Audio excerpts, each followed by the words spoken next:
हिमालय की गोद में एक छोटा गांव था, गुफानगर। चारों ओर बर्फ की सफेद चादर, लेकिन गांव वालों के बीच एक पुराना डर आज भी जिंदा था।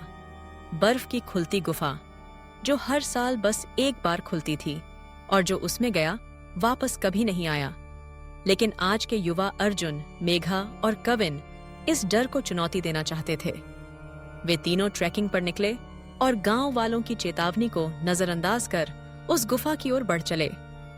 दोपहर तक मौसम सामान्य था, लेकिन जैसे ही वे गुफा के पास पहुंचे, बर्फ गिरनी शुरू हो गई और अजीब सी सर्द हवा बहने लगी। गुफा की चौड़ाई इतनी विशाल थी कि मानो कोई दानव अपना मुंह खोलकर बैठा हो।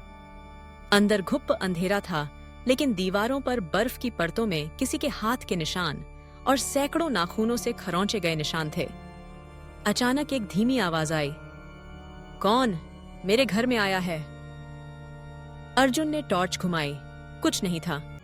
लेकिन फिर सामने दिखाई दी एक छाया, सफेद परिधान में एक स्त्री जिसका चेहरा बर्फ में जड़ा हुआ था और आंखों से खून बह रहा था। वो धीरे धीरे हवा में तैरती हुई उनके पास आने लगी और बोली, तुम भी नहीं जाओगे अब, कोई नहीं जाता। कविन भागा, लेकिन गुफा का द्वार अपने आप बंद हो गया।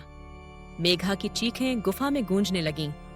अर्जुन किसी तरह एक तंग रास्ते से खिसककर एक और कक्ष में पहुंचा, जहां दीवारों पर पुराने लापता दुश्तगी लोगों की तस्वीरें जमी थीं। उनमें एक तस्वीर उसकी खुद की भी थी, जो उसने कभी नहीं ली थी। उसने जैसे तैसे बर्फीली देवी से बचने के लिए एक लकड़ी की मशाल जलाई। आग के सामने आते ही वो आत्मा चीखने लगी और बर्फ पिघलने लगी। गुफा हिलने लगी और अर्जुन बाहर की ओर भागा।